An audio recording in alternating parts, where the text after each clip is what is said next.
Assalamualaikum warahmatullahi wabarakatuh. Bismillah, alhamdulillah, assalatu wassalamu ala rasulillah Sayyidina wa maulana Muhammad ibn Abdillah la nabiyya ba'dah wa ala alihi wa man tabi'ah minad dunya ilal qiyamah. La haula wa la quwata illa billah, amma ba'du. Lillahi ta'ala al-fatihah. A'udzu billahi minasy syaithanir rajim. Bismillahirrahmanirrahim. Alhamdulillahi rabbil alamin. Arrahmanir rahim. Maliki yaumiddin. Iyyaka na'budu wa iyyaka nasta'in. Ihdinas siratal mustaqim. Siratal ladzina an'amta 'alaihim ghairil maghdubi 'alaihim waladdallin. Amin. Hadirin ma'asyiral muslimin hafizakumullah.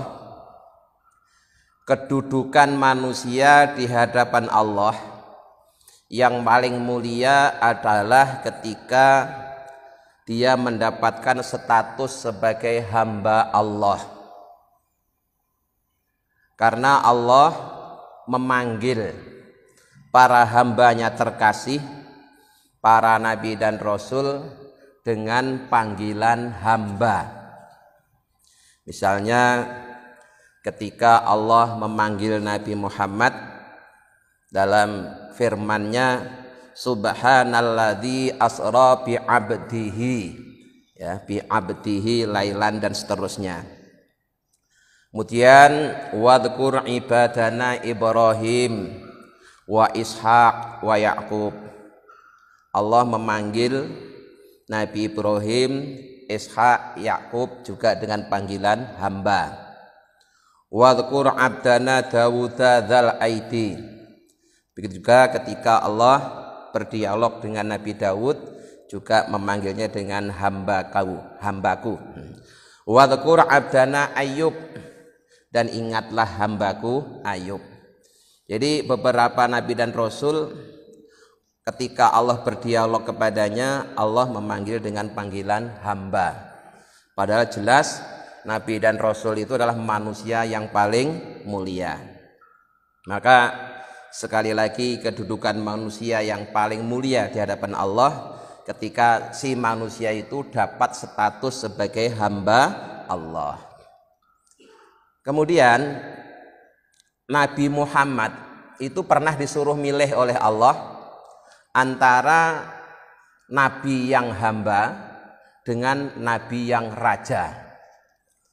Ternyata Nabi Muhammad memilih nabi yang hamba, bukan nabi yang raja. Apa alasannya? Alasan pertama tentunya karena status sebagai seorang hamba itu status yang paling mulia di hadapan Allah. Yang kedua, ini berdasarkan analisa seorang ulama, bahwa prestasi yang diperoleh seorang hamba itu akan dianggap lebih hebat daripada prestasi yang diraih oleh seorang raja. Nabi dan Rasul itu punya tugas utama adalah berdakwah. Nah, keberhasilan dalam berdakwah yang diperoleh seorang rasul yang hamba itu akan lebih hebat dibanding dengan rasul yang sekaligus seorang raja. Karena jika rasulnya atau nabinya ini sebagai hamba biasa, dia berdakwah, kemudian orang-orang mengikutinya, itu mereka mengikutinya itu secara natural, secara sukarela, tanpa ada paksaan, tanpa ada rasa ketakutan. Jadi mereka mengikuti Nabi itu dengan tulus, ikhlas. Berbeda kalau yang ngajak, yang dakwah ini seorang raja, rasul sekaligus raja. Itu walaupun tidak semuanya, ada kemungkinan sebagian dari pengikutnya itu dia ikut itu karena takut. Ya. Kenapa? Yang ngajak seorang raja. Ini kalau tidak ikut bisa malapetaka ini. Nah, makanya di antara para rasul itu yang Allah jadikan seorang raja itu ya ada, tapi nggak banyak. Paling tidak hanya Nabi Daud sama Nabi Sulaiman, ya. Selain Nabi dan Rasul juga seorang raja. Tapi yang lainnya itu Nabi dan Rasul hamba. Kemudian khusus para pendakwah Islam di Indonesia, Wali Songo.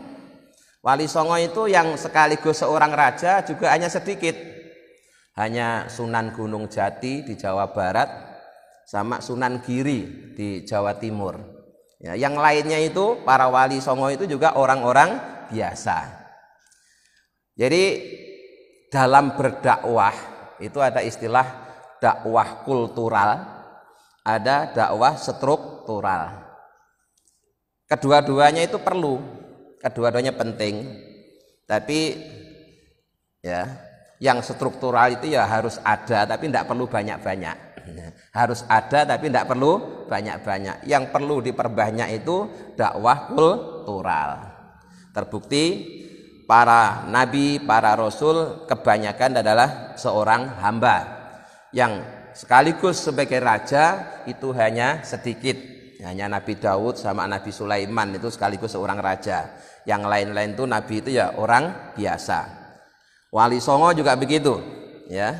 Yang jadi raja hanya Sunan Giri sama Sunan Gunung Jati. Yang lainnya itu juga orang biasa. Nah, kemudian pertolongan dan kemenangan akan Allah berikan kepada hambanya yang merasa lemah dan hina. Sebaliknya, kekalahan akan terjadi ketika si hamba tadi merasa kuat. Contohnya adalah yang pertama dalam perang Badar. Ya. Dalam perang Badar ini umat Islam jumlahnya hanya sedikit, hanya 300 lebih sedikit. Sementara musuhnya itu lebih dari 1000. Dari segi jumlah sudah kalah jauh. Kemudian dari segi peralatan perang juga kalah jauh. Dari perbekalan kalah jauh. Semuanya serba kalah secara jumlah. Maka sebelum perang Badar itu Rasulullah beristighosah, mohon pertolongan kepada Allah dalam doanya yang sangat populer, ya Allah, seandainya umatmu ini kalah, saya khawatir di muka bumi ini tidak ada orang yang menyembahmu lagi. Kenapa? Karena ketika itu umat Islam ya benar-benar yang hanya ikut Nabi saja, hanya 300 lebih sedikit itu, dan musuhnya adalah orang kafir. Sehingga doa itu tepat, wajar. Tapi kemudian doa itu tidak bisa dipakai di zaman sekarang. Kenapa? Di zaman sekarang mungkin kita berperang dalam rangka membela orang Islam. Tapi yang kita musuhi atau yang kita anggap musuh, dia juga orang Islam. Di zaman Nabi, perang bersama Nabi itu 100% benar. Karena langsung ikut Nabi. Musuhnya pasti salahnya. Kenapa? Orang kafir. Nah, kalau di zaman sekarang yang kita ikuti orang Islam, yang kita anggap musuh juga orang Islam. Maka doa di zaman menjelang perang Badar ini sudah tidak bisa dipakai lagi di zaman sekarang karena kondisinya sangat beda. Nah, dalam perang Badar walaupun jumlahnya sedikit karena merasa lemah, merasa serba kekurangan, akhirnya justru mendapatkan kemenangan karena ditolong oleh Allah dengan pasukan dalam bentuk pasukan malaikat, ya. Dan itu malaikat tidak hanya sekedar memberi semangat berperang, tapi malaikatnya itu ikut perang, Mak. Ya, di tafsir itu dijelaskan malaikat dalam perang Badar itu ikut perang. Sehingga diceritakan sering terjadi ketika pasukan muslim mau memukulkan pedangnya ke lawan gitu ya, ke orang kafir Itu pedangnya belum nyampe, yang dipukul udah putus, diduluin sama malaikat. Ya.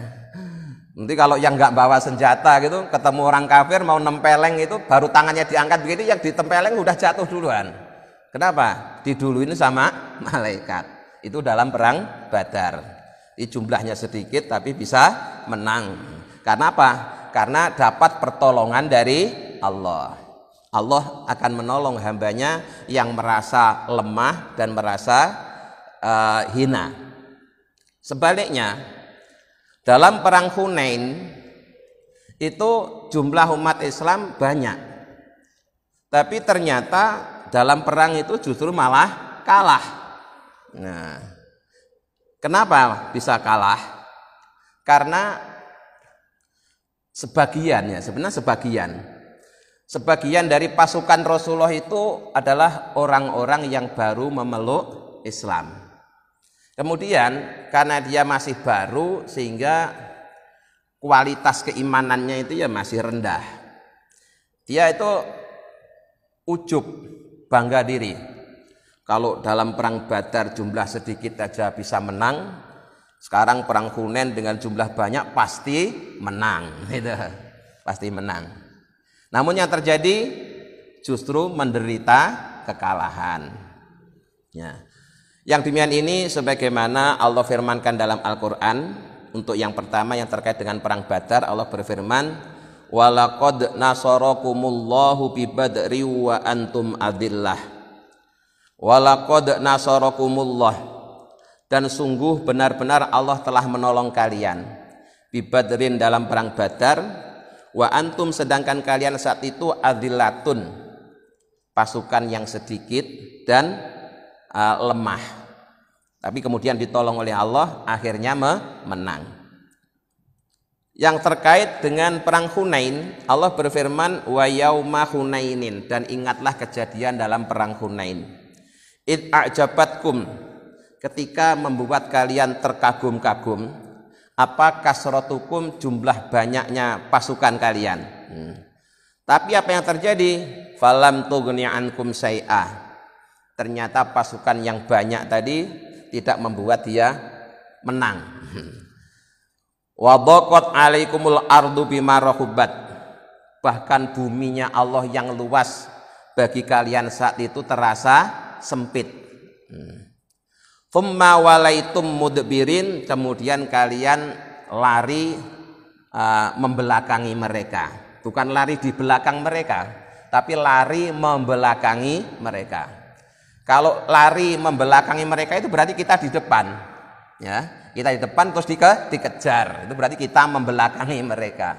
Tapi kalau lari di belakang mereka, berarti kita yang ngejar.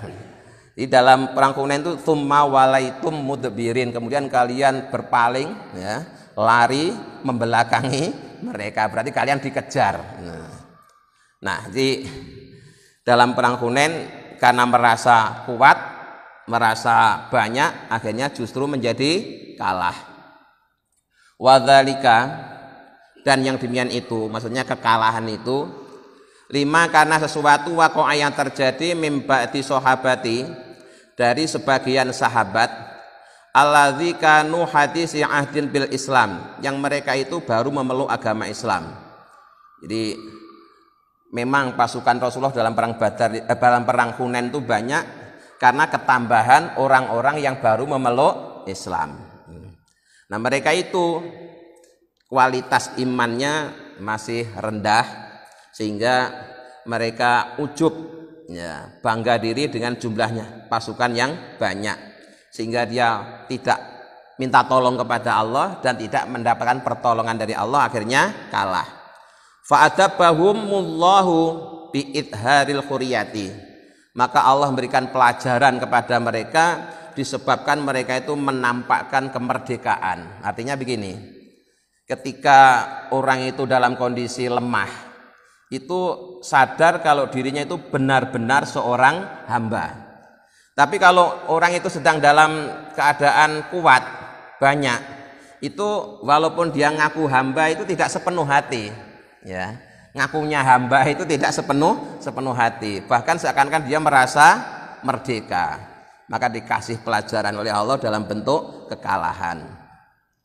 Walaupun yang seperti itu tidak semua sahabat, hanya sebagian, lakin amatil fitnatu, tetapi pelajaran dari Allah, ujian dari Allah tadi berlaku untuk semuanya. Jadi kalau misalkan dalam 1000 orang ada 200 atau 300 yang tadi itu ya, yang imannya masih lemah kemudian ujub, maka dampaknya 1000 itu kena semua. Nah, maka di dalam Al-Quran Allah berfirman, wattaqu fitnatal la tusibannal ladzina dzalamu minkum khassah. Wattaqu, dan takutlah kalian, fitnatan akan ujian, la tusibannal ladzina dzalamu minkum khassah, yang ujian atau bencana itu tidak hanya menimpa orang-orang yang zalim saja di antara kalian, tetapi menimpa semuanya. Makanya dalam hidup bermasyarakat kita punya kewajiban amar ma'ruf nahi munkar. Ketika di tempat kita berada, di tempat tinggal kita banyak kemungkaran, kemudian kita diam saja, tidak ada upaya untuk mencegahnya, maka nanti suatu saat akan turun azab yang kita semua akan terkena, tertimpa. Maka harus ada yang amar ma'ruf atau nahi munkar. Karena kalau sudah turun bencana nanti tidak hanya mengenai mereka yang dolim, yang tidak dolim, yang ada di sampingnya sebagai tetangganya ikut tertimpa. Yang sering diceritakan itu seperti halnya orang itu berada di dalam kapal laut, ya. Jumlah penumpangnya banyak, ada di lantai bawah, lantai tengah, lantai atas. Kemudian salah satu atau kelompok orang di dalam lantai bawah kepingin ngambil air, dia langsung jebol dinding kapal.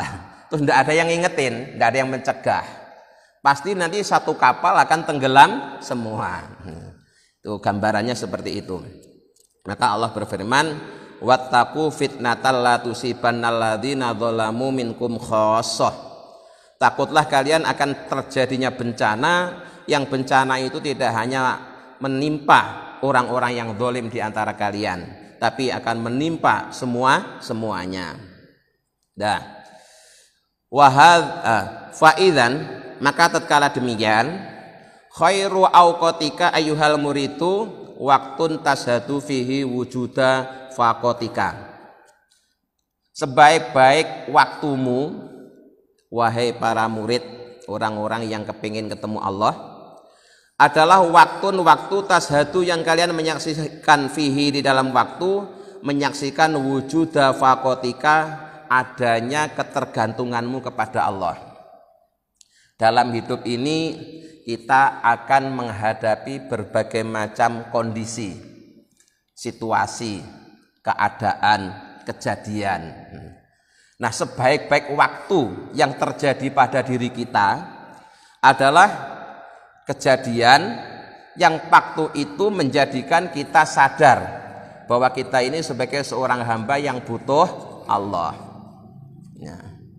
Dan itu biasanya ya, umumnya akan terjadi ketika orang itu sedang terpuruk. Misalnya tadinya dia sukses, segalanya punya, segalanya ada, apapun yang diusahakan selalu berhasil. Orang yang dalam kondisi seperti itu, walaupun dia masih ngaku hambanya Allah, tapi pengakuannya tidak sepenuh hati. Berbeda kalau orang itu sedang bangkrut, usahanya gagal, ya, banyak dililit masalah, berbagai macam usaha sudah dilakukan belum berhasil, itu benar-benar sadar kalau dirinya itu sebagai hamba Allah yang lemah. Ya. Kondisi seperti itu loh justru merupakan kondisi terbaik. Pas lagi dia sadar bahwa dirinya itu hamba yang lemah, hamba yang tidak berdaya, benar-benar bergantung kepada Allah, maka waktu yang membuat dia punya kesadaran seperti itu merupakan waktu terbaik. Contoh kedua adalah orang itu umumnya baru sadar kalau jadi hambanya Allah kalau lagi sakit. Ya. Pas sehat itu ya ngaku sebenarnya hambanya Allah tapi tidak sepenuh hati. Tapi ketika dia sudah sakit, diobati tidak sembuh-sembuh, ya, sudah berbagai macam rumah sakit dikunjungi, sebagai berbagai macam dokter ahli didatangkan dan tidak sembuh-sembuh juga. Itu kalau dia orang beriman dapat hidayah dari Allah, sadar akan kehambaannya, sadar akan kelemahannya, sadar akan ketergantungannya kepada Allah. Maka kondisi sakit yang menjadikan dia sadar seperti itu merupakan kondisi terbaik. Nah, kondisi terbaik, makanya orang itu ada yang jadi baik karena sakit, ada juga jadi baik karena sedang bangkrut. Nah, beda-beda. Ya.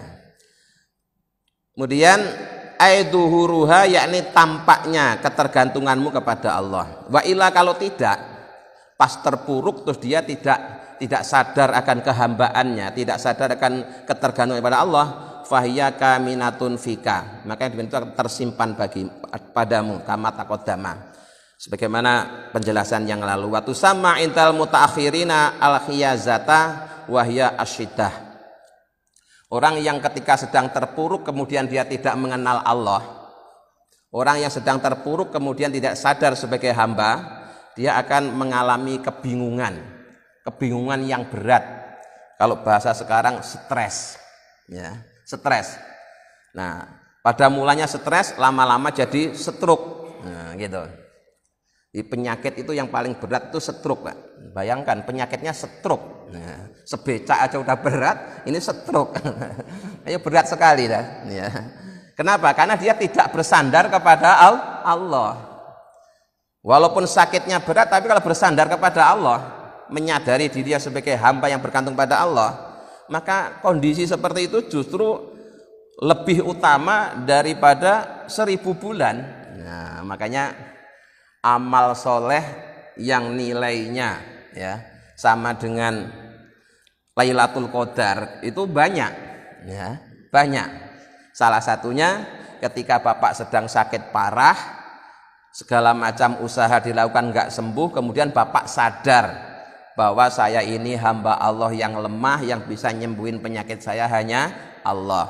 Ketika Bapak punya kesadaran seperti itu, maka kesadaran itu tadi nilainya lebih utama daripada ibadah 1000 bulan. Tapi syaratnya in arafta fiha rabbaka. Jika pas dalam kondisi terpuruk itu kalian malah mengenal Allah. Nah, kalau terpuruk terus tidak mengenal Allah, larinya kemana? Ke dukun, tambah stres. Tambah stres.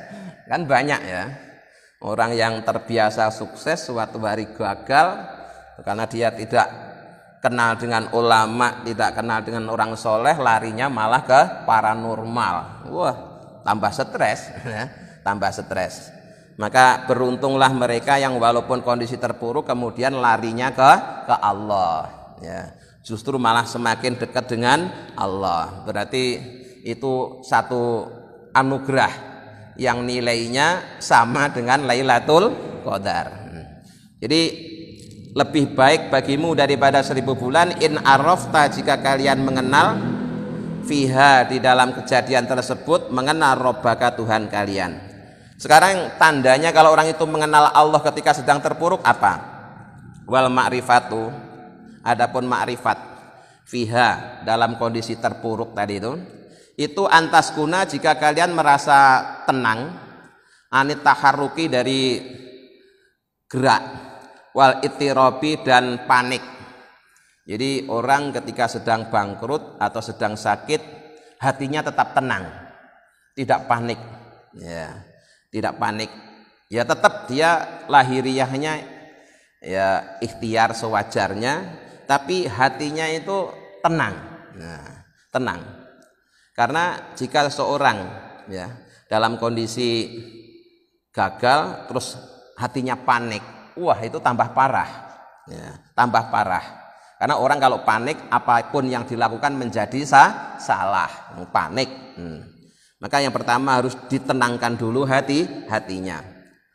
Wa taqtu'an an-nadhra anit ta'alluqi bil asbabi, Selain itu juga jangan memandang bergantung pada sebab.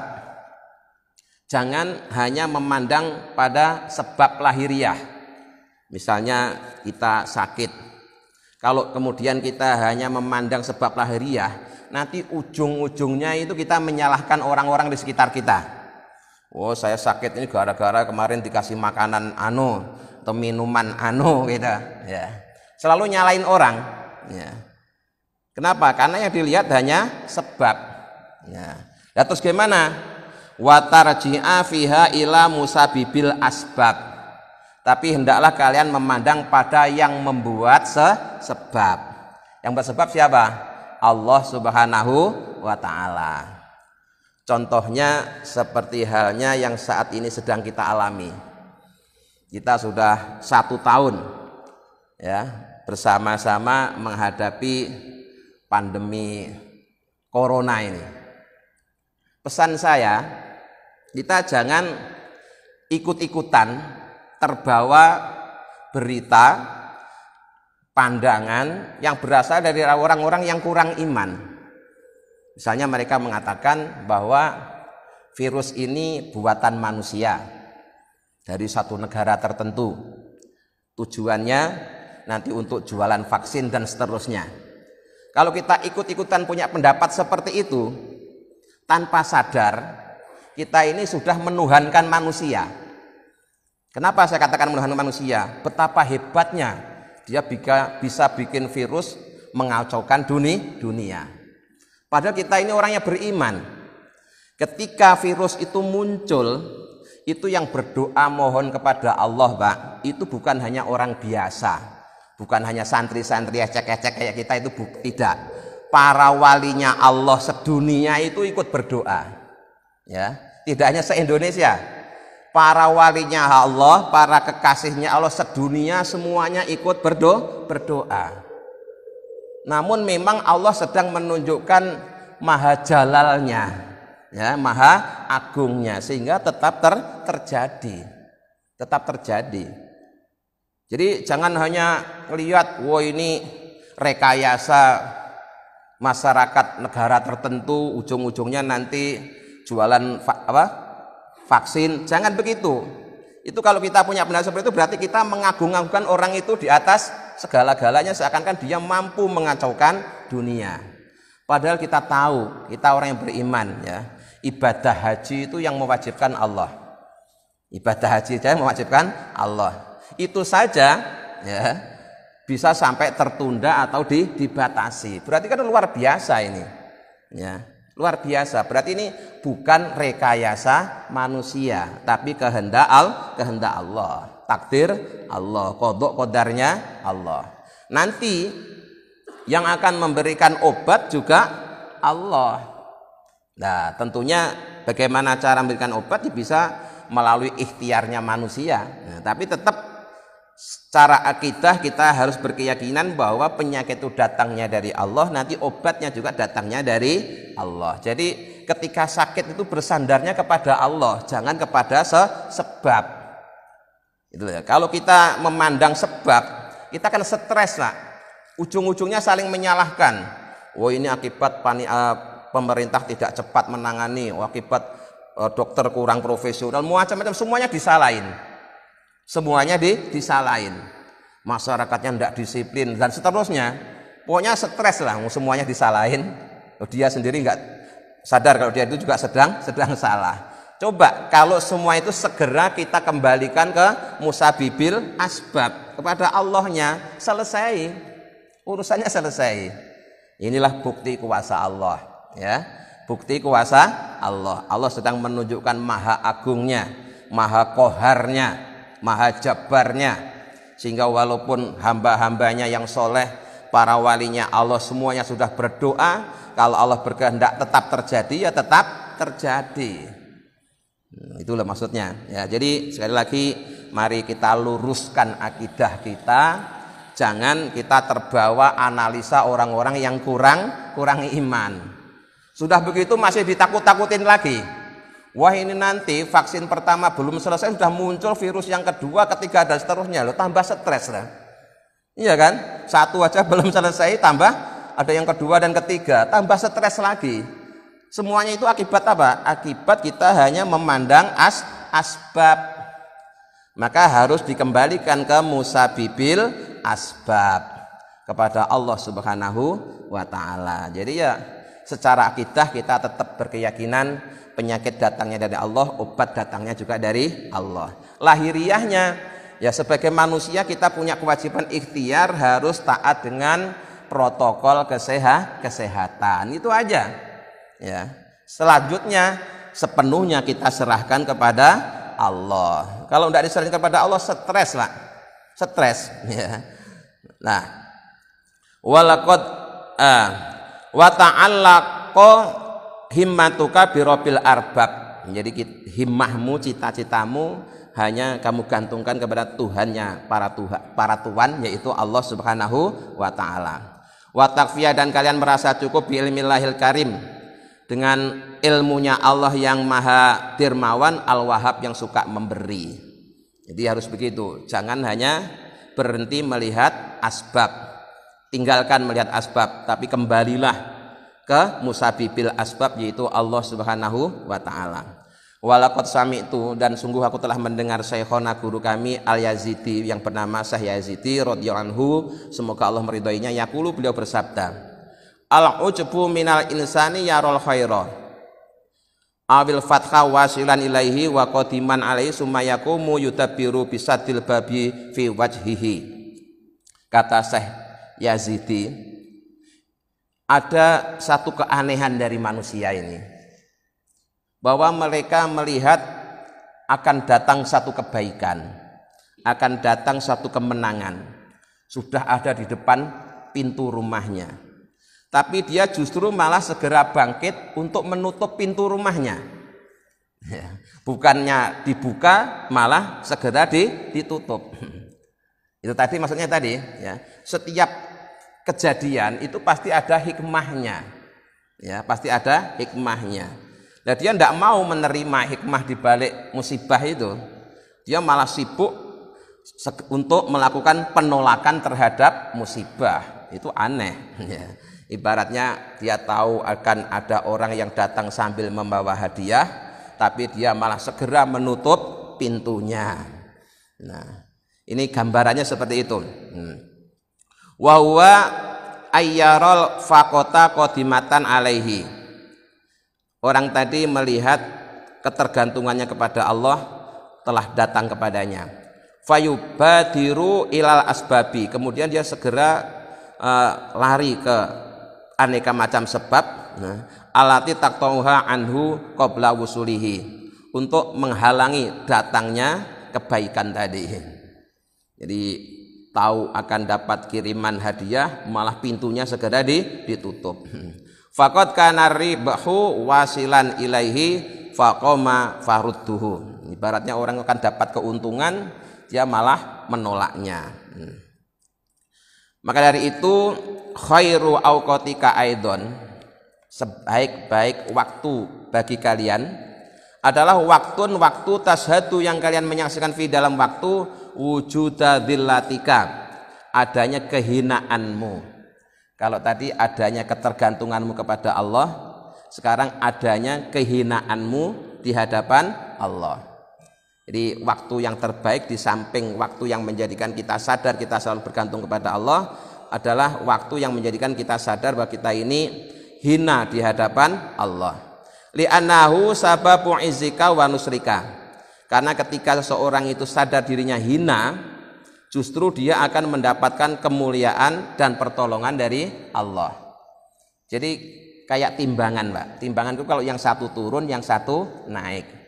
Kalau kita di hadapan Allah, kita menurunkan diri kita serendah-rendahnya, maka sesungguhnya di hadapan Allah kita memperoleh kedudukan setinggi-tingginya. Semakin kita rendah, kita semakin tinggi di hadapan Allah. Tapi kalau kita meninggikan diri kita, justru kita di hadapan Allah malah semakin rendah. Kayak timbangan. Kalau yang satu turun, yang satu naik. Nah, yang satu naik, yang satu turun. Dan itu digambarkan, yang kemarin sudah pernah kita sampaikan. Nabi bersabda bahwa ketika kita sholat, Saat terdekat kepada Allah itu bukan saat berdiri, bukan saat rukuk, tapi justru saat sujud. Itu secara lahiriah kita saat sujud kan saat paling rendah. Ya. Saat paling rendah dalam sholat adalah ketika kita sedang sujud. Kenapa? Muka kita, kepala kita yang paling kita muliakan kita tempelkan ke tanah. Maka saat itulah justru status kita di hadapan Allah saat yang paling tinggi. Ya. Kemudian idil asya'u kaminatun fi ad-dadiha.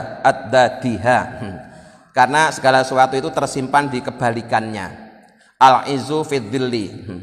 Kemuliaan itu ada dalam kehinaan. Semakin kita merasa hina di hadapan Allah, sesungguhnya nurut Allah kita termasuk paling mulia. Wal ghina fil fakri. Semakin kita merasa fakir di hadapan Allah, maka nurut Allah kita termasuk hamba yang kaya. Wal quwata fid du'fi. Semakin kita merasa lemah di hadapan Allah, justru nurut Allah kita termasuk hamba yang paling kuat. Kalau kita merasa kuat, malah kita lemah. Tapi ketika merasa lemah justru malah merasa kuat. Selalu dikebalikannya. Wal ilmu fil jahli ay fi idharil jahli. Orang yang paling alim itu justru orang yang paling menampakkan kebodohannya. Yang menampakkan kebodohannya malah di sisi Allah dianggap alim. Yang menampakkan kealimannya di hadapan Allah malah bodoh. Ila ghairi dzalika dan lain-lain. Nah, Allah Ta'ala telah berfirman, wa nuritu anna munna 'alal ladzina stud'ifu fil ardi wa naj'alahum a'immatan wa naj'alahumul warisin. Ini surat Al-Qasas. Wa nuridu, dan kami Allah berkeinginan. Kalau Allah menyebut dirinya kami, itu maknanya bisa dua macam, Mbak. Pertama, ya kalau dalam ilmu sorof, nahnu, domirna atau nahnu itu bermakna mutakalim wahid mu'adzam, satu orang yang diagungkan. Sebenarnya satu orang tapi tidak menyebut saya atau aku, nyebutnya kami. Ini biasanya para pejabat kan, kami sebagai kepala daerah, nah, itu kan satu orang tapi tidak menyebut saya atau aku, tapi kami. Ini mutakalim wahid mu'adzam. Yang kedua maknanya mutakalim ma'al ghair, ya, bahwa dia menyebut kami itu dalam rangka mewakili, selain saya juga kalian semua, gitu loh. Nah, di ayat ini nanti ada yang bermakna mutakalim wahid, ada yang bermakna mutakalim ma'al ghair.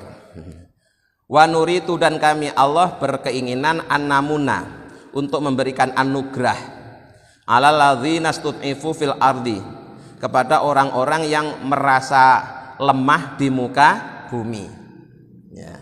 Di anugerah Allah inginnya Allah berikan kepada orang-orang yang merasa lemah, merasa hina. Kalau merasa hina, merasa lemah, justru malah dapat anugerah. Tapi kalau merasa mulia, merasa tinggi, malah akan dapat kehinaan. Wa naj'alahum, dan kami Allah akan menjadikan mereka a'immatan, beberapa pemimpin. Wa naj'alahum, dan kami akan menjadikan mereka al-warisina, yang orang-orang yang mewarisi satu jabatan atau mewarisi kekuasaan. Nah, dalam prakteknya orang yang pengen jadi pemimpin itu kan otomatis dia harus juga berusaha. Mungkin dia banyak melakukan perbuatan baik terhadap masyarakat, sehingga suatu saat ada kesempatan dia diangkat sebagai pemimpin. Yang jelas ada usaha. Berarti kalimat wa naj'alahum itu Allah akan menjadikan kita sebagai pemimpin kalau kita juga mau usaha. Gitu loh. Ya. Nggak mungkin kan orang itu cuma tengok-tengok diem, nggak melakukan apa-apa kemudian diangkat jadi pemimpin, kan nggak mungkin. Ya. Maka kalimat kami di situ aja, Allah bersama kalian, gitu. Harus sama-sama berusaha. Nanti Allah yang nentuin kalian, tapi harus juga berusaha untuk jadi pemimpin, jangan gitu. Ya, jadi kami tadi itu ada yang bermakna khusus Allah Esa yang diagungkan, tapi juga untuk mengisarahkan bahwa perbuatan atau pekerjaan itu di samping Allah yang melakukan, juga harus ada keterlibatan hambanya. Memang Allah berjanji akan menjadikan kalian pemimpin, tapi untuk kalian jadi pemimpin itu kalian juga harus berusaha. Ya mulai melalui konstitusi ya. Mungkin kalian jadi masyarakat yang banyak manfaatnya di masyarakat yang lain, sampai kemudian ada kesempatan mencalonkan apa, kemudian dipilih terus jadi. Nah, itu berarti ada upaya kalian, bukan hanya terus itu Allah yang akan menjadikan, jadi tidak perlu kita usaha, kita diam aja di rumah nanti jadi pemimpin ya. Pemimpin orang nganggur ya, pemimpin orang nganggur. Dah. Wa qala ta'ala fi haqqi sahabati radhiyallahu anhum. Kemudian Allah berfirman yang terkait dengan sahabat Nabi. Hina kanu fi halatil istid'afi. Ketika mereka sedang dalam kondisi lemah wal idayati dan tersiksa. Tasliyatan lahum, untuk memberikan hiburan kepada mereka. Ini ada ayat yang khusus Allah sampaikan untuk sahabat-sahabat Nabi yang sedang dalam kondisi terpuruk ya. Allah berfirman, wa'atallahu ladina amanu minkum amilus salihati la yastakhlifannahu fil ardi kama stahlafal ladzina min qablihim. Wa'atallahu, Allah telah berjanji alladzina, kepada orang-orang amanu yang mereka beriman, minkum, dari kalian semua. Tidak hanya beriman tapi juga wa'amilus solihati, dan mereka melakukan kebaikan-kebaikan ya. Kebaikan itu macamnya banyak ya. Jadi macamnya banyak, juga dilakukan berulang-ulang sehingga menjadi banyak. Apa janjinya Allah? La yastahlifannahum fil ardi. Allah pasti akan memberikan kekuasaan kepada mereka di muka bumi, kama stahlafal ladzina min qablihim, sebagaimana Allah telah memberikan kekuasaan kepada orang-orang sebelum mereka. Itu janjinya Allah. Nah, wa mimma jarat bil adatu ilahiyatu anal farja alal qadri doiki.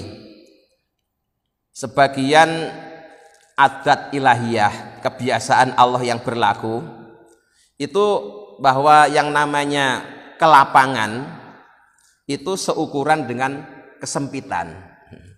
Semakin sempit, nanti kalian akan mendapatkan sesuatu yang semakin luas.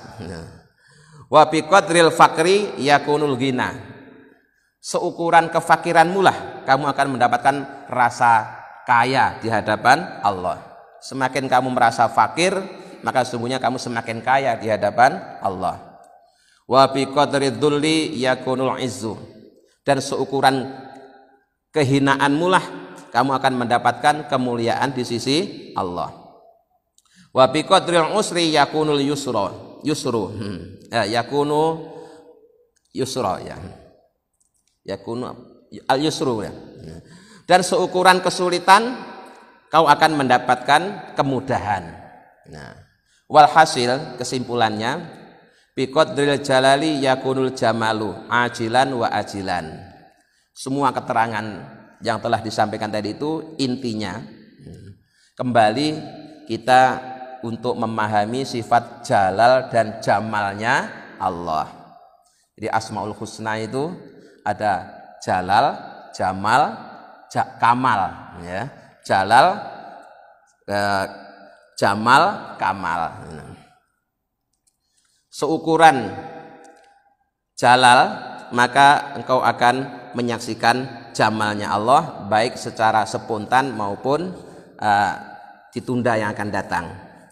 Terkait dengan hal ini ada firman Allah yang kita pasti sudah hafal ya. Qala Allah Ta'ala, Allah telah berfirman, fa inna ma'al usri yusra.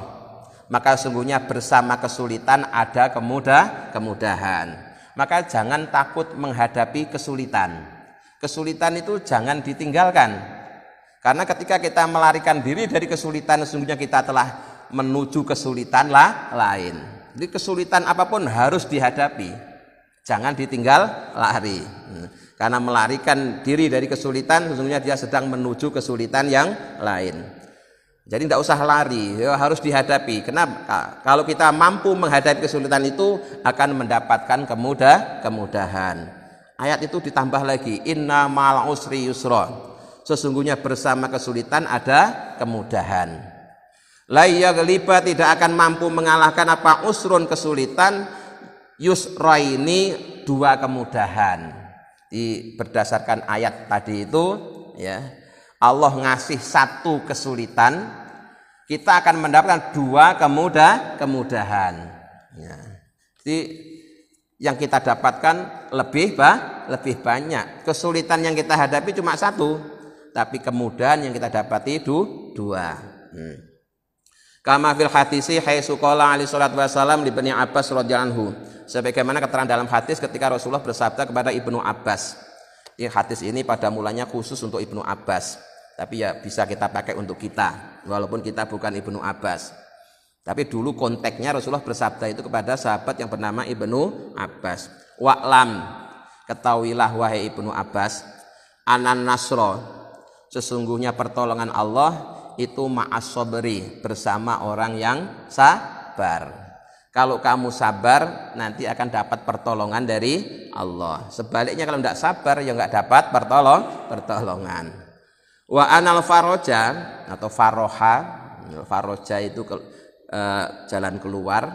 Kalau faroha kegembiraan. Ini ada titiknya, ada yang enggak. Ma'al karbi, bersama kesulitan atau kesedihan.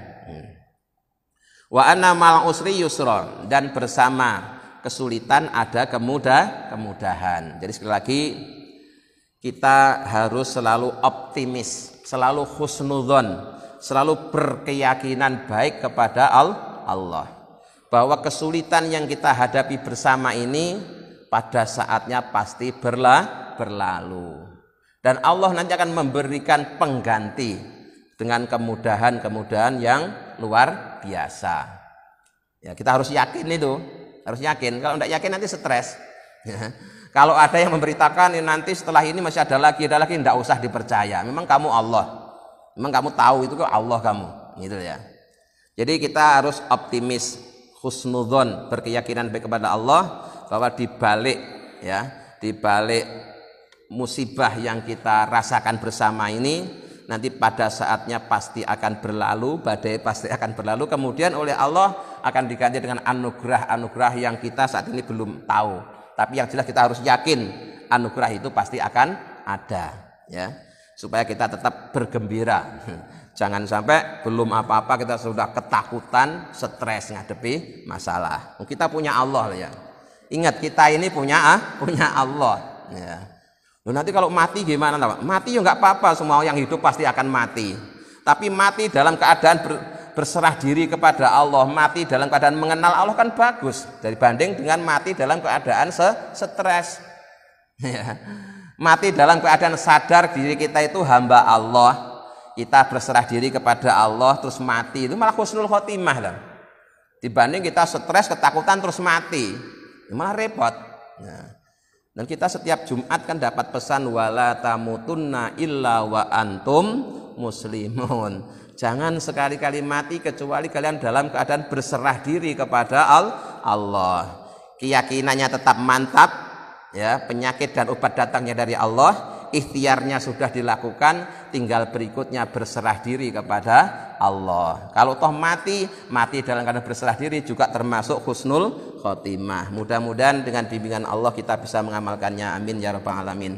Allahumma sholli ala sayyidina Muhammad wa sayyidina Muhammad alhamdulillahi rabbil alamin. Allahumma inna nas'aluka imanan da'ima yaqinan shadiqan wa qalban khashi'an lisanan dzakiran wa rizqan halalan wa ilman nafi'an dan sholihan. Allahumma ja'alna wa auladana wa dzurriyyatina wa talamidana min ahlil ilmi wa ahlil khair lil ibadah wa la tajna iyahum min ahlil jahlil ma'siyah. Allahumma rabbana sadbil ba'sa isfi anta safi la shifa illa shifauka shifaan la yughadiru saqaman. Allahumma rabbana sadbil ba'sa isfi anta safi la shifa illa shifauka shifaan la yughadiru saqaman. Allahumma rabbana sadbil ba'sa isfi anta safi la shifa illa shifauka shifaan la yughadiru saqaman. Subhana rabbika rabbil izzati amma yasifun wa salamun alal mursalin walhamdulillahi rabbil alamin. Assalamualaikum warahmatullahi wabarakatuh.